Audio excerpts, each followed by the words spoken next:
నమస్తే అండి. నేను మీ రామకృష్ణ హాన్, ఆస్ట్రో న్యూమరాలజీని. అందరూ ఎలా ఉన్నారు? 2024 సంవత్సరం వచ్చేసింది. ఇక నేను చెప్తున్నటువంటి రాసుల సంపాదనలో మార్పులు చేర్పులు జరగబోతున్నాయి.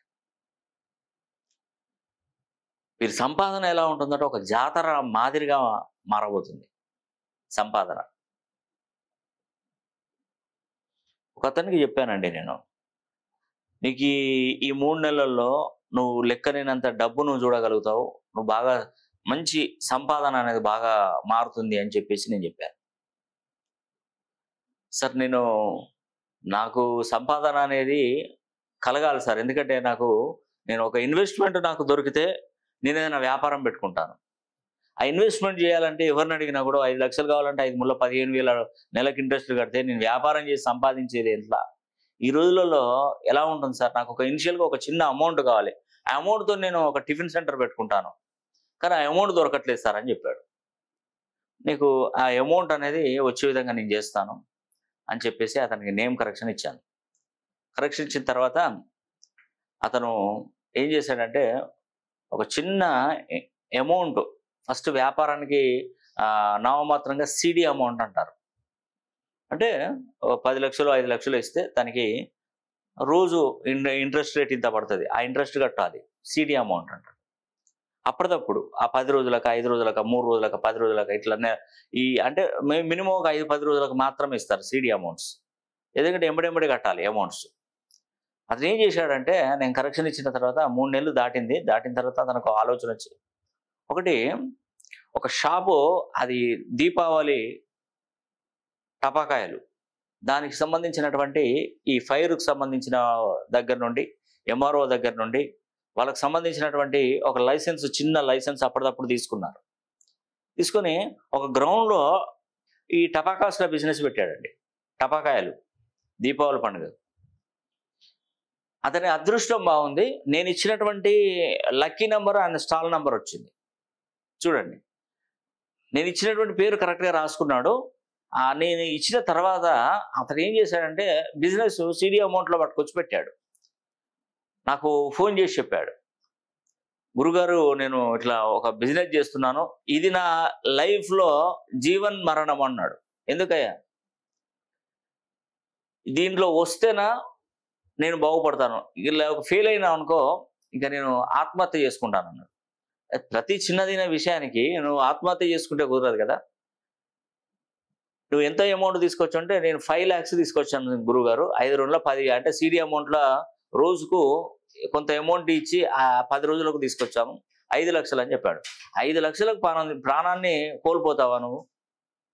నడుస్తుంది పో, నీకేం పర్వాలేదు, నడుస్తుంది పో, తదాస్తు, నడుస్తుంది పో అని చెప్పారు.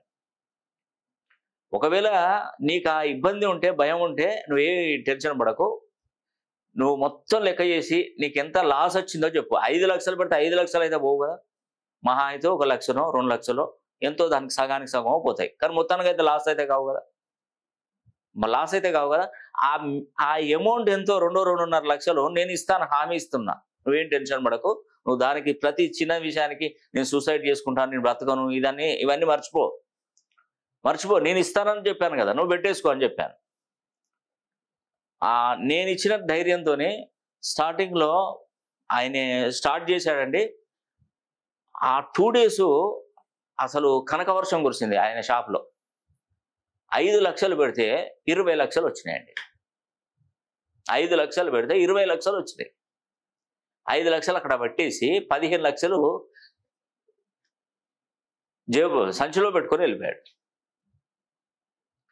ఈ 15 lakhsలో చిల్లర 5 లక్షలు ఖర్చులు, గుడ్విల్ కింద అదంతా కంప్లీట్ చేసుకొని 10 లక్షలతోనే హోటల్ పెట్టుకున్నాడు. బ్రహ్మాండంగా నడుస్తుందండి, ఇప్పటికీ అతని హోటల్ బ్రహ్మాండంగా నడుస్తుంది. బాగా సంపాదించాడు, దాని మీద భూములు కొన్నాడు, స్థలాలు కొన్నాడు, ఇల్లు కట్టుకున్నాడు, బ్రహ్మాండంగా. ఎప్పుడు చూడు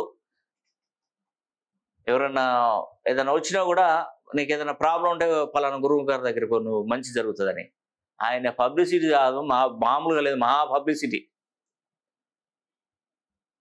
ఆ హోటల్ అతనే పంపించాడు సార్, అతనే పంపించాడు. ఇదే ఇదే మాకు వచ్చినప్పుడు కూడా నా మాట చెప్తా అంటే నన్ను గుర్తు చేస్తున్నాడు. నేను పంపిస్తున్నాను గురుగారు మీ దగ్గరికి, చేయండి, మంచి చేయండి వాళ్ళకి. అంటే చెప్తున్నానండి, మనకు ఎప్పుడైనా కూడా మనం నిరాశ చెందకూడదు. అయ్యో అవుతుందో కాదో, మనం బ్రతుకుమో, సంపాదించమో అని అసలు ఎప్పుడు అనుకోకూడదు. చాలా మంది తల్లిదండ్రులు పిల్లలను చదివించడానికి కష్టపడతారు. వాళ్ళు పెంచి పోషించి వాళ్ళ చదువులు ఇవన్నీ చేస్తారు. వాళ్ళ తప్పేం లేదు. ఈ రోజులలో పనులు దొరకట్లేదు అసలే. ఆ చేసిన దానికి డబ్బులు తక్కువ వస్తున్నాయి. ఆ ఖర్చులు విపరీతంగా పెరిగిపోతున్నాయి. ఒక పైసా కూడా సంపాదించాలి అంటే బ్రతకడానికి అవుతుంది, సంపాదించడానికి లేదు. ఈ రోజులలో చాలా మంది పిల్లలను పోషించుకుంటూ వాళ్ళ చదువులు చెప్పిస్తే వాళ్ళంత గొప్పవాళ్ళు లేకుండా అయిపోయారు. వాళ్ళంతా గొప్పవారే లేరు. పిల్లల్ని చదివించాలి, లక్షలు ఫీజులు కట్టాలి. వాళ్ళకు బయటికి వెళ్తే ఎంత ఖర్చు వస్తుందండి? ఊరికి ఇట్లా వెళ్తే ఎంత ఖర్చు వస్తుంది? ఒక పిల్లవాడు బయటికి వెళ్తే, ఒక అబ్బాయి బయటికి వెళ్తే వాడికి భోజనం, టిఫిన్స్ అన్ని, ఇవన్నీ, బట్టలు, పండగలు. పిల్లలు కూడా తల్లిదండ్రులు కష్టాన్ని అసలు చూడరు. కొత్త డ్రెస్సులు, బ్రాండెడ్ డ్రెస్సులు, మంచి షాపింగ్ కాంప్లెక్స్లలో షాపింగ్ చేస్తుంటారు. వేల రూపాయలు ఖర్చు పెట్టి చేస్తున్నారు. తల్లిదండ్రులు చూస్తే ఆ విధంగా ఉంటారు. తల్లిదండ్రులు బాధపడరా? కాబట్టి ఇంట్లో వాళ్ళ యొక్క ఆర్థిక స్తోమతను బట్టి మనం ఎదగాలి, మనం చూడాలి. పక్కనవాడు కోటీశ్వరుడు ఉంటాడు, వాడికి బ్రాండెడ్ దుస్తులు బాగా విపరీతమైనటువంటి కాళ్ళకు చెప్పులు, ఆ బ్రాండెడ్ కోట్లకు దాదాపుగా లక్షలలో ఖర్చు పెడుతుంటారు. ఫోన్లు వాడినప్పుడు ఐఫోన్లు వాడుతుంటారు లక్షల కొద్ది డబ్బులు పెట్టి. మన స్థాయి తక్కువ ఉంది కాబట్టి మనం దేంతో సర్దుకుపోవాల్సిందే. తల్లిదండ్రులను ఇబ్బంది పెట్టద్దండి. అసలు ఎట్టి పరిస్థితుల్లో తల్లిదండ్రులు ఇబ్బంది పెట్టద్దు. ఆ ప్లేస్లో ఉండి మీరు ఒక్కసారి ఆలోచించండి, ఆ టైం కూడా మీకు వస్తుంది. మీ తల్లిదండ్రులు ఎంత కష్టపడి మిమ్మల్ని పోషించి పెంచారో రేపు మీరు పెద్దగా అయినాక, మీ వివాహాలు అయిన తర్వాత మీకు కూడా తెలిసిపోతుంది. తల్లిదండ్రులు అన్నందుకు పిల్లల్ని ఎలా పెంచాలని మీకు కూడా అర్థమవుతుంది. టైం వస్తుంది, మీకు కూడా వస్తుంది. అందుకే అది మనం ముందుగానే పసిగట్టి మన తల్లిదండ్రులను ఇబ్బంది పెట్టకుండా ఉన్న దాంట్లో మెదగాలి. ఒకతను పాపం కష్టపడి పిల్లల్ని చదివించి అది చేశారు, కానీ వివాహం చేయడానికి డబ్బు లేదు. మరి ఇల్లు లేదు, ఇటు స్థలాలు లేవు, తల్లిదండ్రులు సంపాదించిన ఆస్తులు లేవు. అతను ఒకటే చెప్పాడు, నా కూతురికి వివాహం చేయడానికి నా దగ్గర డబ్బులు లేదు. ఎవరైనా మంచి సంబంధం ఉంటే, అమ్మాయి జాబ్ చేస్తుంది కాబట్టి నేను డబ్బులు ఇచ్చుకోలేని పొజిషన్లో ఉన్నానని చెప్పిస్తే ఆ పాప కరెక్షన్ ఇచ్చారండి. నేను ఇచ్చాను, ఆ అమ్మాయికి కరెక్షన్ ఇచ్చాను. వాళ్ళ నాన్నగారు ఏంటంటే చిన్న కిరాణా షాపు, ఆ కిరాణా షాపు ఉండి వాళ్ళను పిల్లలు చదివించి పెద్ద చేసి వాళ్ళకు జాబులు చెడు చేశారు. కానీ వివాహానికి డబ్బులు లేవు అతని దగ్గర. పరిస్థితి ఇది అని చెప్పేస్తే నేను అమ్మాయి కరెక్షన్ ఇచ్చిన తర్వాత ఈ పాపను ఒక వివాహ వేడుకలలో ఒక అతను చూసి, వైశ్య కుటుంబంలో పుట్టారు వాళ్ళు, వైశ్యాస్ వాళ్ళు. ఈ అమ్మాయిని నేను చేసుకుంటానని చెప్పేస్తే వాళ్ళ దగ్గర నుండి వచ్చి చూస్తే, మీరు పైసా కట్టడం అవసరం లేదు, మేమే మీ అమ్మాయిని వివాహం చేసుకుంటాం, ఏదైనా ఉంటే ఖర్చులు గిట్లా మేమే పెట్టుకుంటాం, మీరు ఏం అవసరం లేదని చెప్పేసి. అమ్మాయికి జాబ్ చేస్తుంది, సాఫ్ట్వేర్ అమ్మాయి. సాఫ్ట్వేర్ ఆమె నెలకు ఒక 40-50 వేలు వస్తుంది శాలరీ. వాళ్ళ తల్లిదండ్రులు కూడా బాధపడ్డారు. ఎందుకంటే ఆర్థిక స్తోమత వారి కింద ఇంకిద్దరు పిల్లలు ఉన్నారు. ఈ సంపాదన, ఈ అమ్మాయి మంచి చదివించి 1 సంవత్సరం 2 సంవత్సరాలు జాబ్ చేసే వరకు వివాహం చేయాలి. మరి వచ్చే ఇన్కమ్ కూడా దెబ్బతిన్నట్టే కదా పాపం వాళ్ళకి. కనీసం 3-4 సంవత్సరాలు అయినా ఉంటే ఆ అమౌంట్తోనైనా పెళ్లి చేసేవారు. కానీ అక్కడ ఇన్కమ్ పోయినట్టే. ఇంకా వాళ్ళు ఎందుకు ఇస్తారు ఇన్కమ్? ఆ అమ్మాయికి వాళ్ళ అత్తగారికి ఇంటికి వెళ్ళిపోతుంది. అలా కూడా అతను అయినా కూడా సంతోషపడ్డాడండి. అమ్మాయిని వివాహం చేసుకున్నారు ఎంతో సంతోషంగా. అంటే ఏం కట్నం లేకుండా వివాహం చేసుకున్నారు. మళ్ళీ వాళ్ళ రిచ్ కుటుంబం, వాళ్ళ బాగా ఉన్నతమైనటువంటి ఫ్యామిలీ, వాళ్ళ పడిపోయింది సంతోషం. అంతకంటే ఇంకే ఉందండి. అంటే కొన్ని సందర్భాలలో మనం అనుకున్నది మనకు ఎదురవుతూ ఉంటుంది. నేను అమ్మాయికి ముందే చెప్పాను, మంచి కరెక్షన్ ఇచ్చాను పాపకి, బాగుండాలి, నీ జీవితం బాగుంటుందమ్మా, నీ లైఫ్ బాగుంటుంది అని చెప్పేసి వాళ్ళ తల్లిదండ్రులు చెప్పి మంచి కరెక్షన్ ఇచ్చాను. అమ్మాయికి జాబ్ వచ్చింది, వివాహం జరిగింది, హ్యాపీగా ఉన్నారు.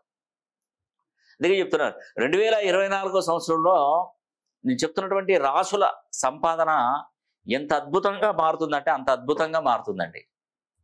మేషరాశి, వృషభ రాశి, తులారాశి, కన్యా రాశి, ఈ 4 రాశులలో పుట్టినటువంటి వారు సంపాదన విపరీతంగా పెరుగుతుంది. అది ఉద్యోగం వస్తుంది. ఈ సంవత్సరంలో చూడండి 2024 సంవత్సరంలో ఉద్యోగ ప్రాప్తి ఉంటుంది మీకు. మంచి మంచి ఉద్యోగాలు వస్తాయి. ప్రైవేట్ ఉద్యోగం వస్తుంది, గవర్నమెంట్ ఉద్యోగం వస్తుంది, వ్యాపారాలు బాగా జరుగుతాయి, వివాహాలు జరుగుతాయి, విదేశీ ప్రయాణాలు జరుగుతాయి. ఎంతో ఆడంబరంగా చక్కగా ముచ్చటగా 2024 సంవత్సరం మీకు కలిసి వస్తుంది. మీ పేరును ఒక్కసారి మీ పేరును మంచి సంఖ్యాపరంలోకి ఆల్ఫాబెట్లో మంచి న్యూమరాలజీ ఆస్ట్రాలజీ ప్రకారం పేరు కరెక్షన్ చేసుకోగలిగితే మాత్రం మీ అంత అదృష్టవంతుడు ఇక ప్రపంచంలో అసలు ఎవరు ఉండరు. కాబట్టి దయచేసి ఒక్కసారి విని నా మాట విని ఒక్కసారి మీ పేరుని మంచి సంఖ్యాబలంలోకి మార్చుకునే ప్రయత్నం చేయండి. తప్పకుండా మీరు బాగుపడతారు. ఈ వీడియో కనుక మీకు నచ్చినట్లయితే లైక్ చేయండి, షేర్ చేయండి, కామెంట్ చేయండి. సర్వే జన సుఖినో భవంతు.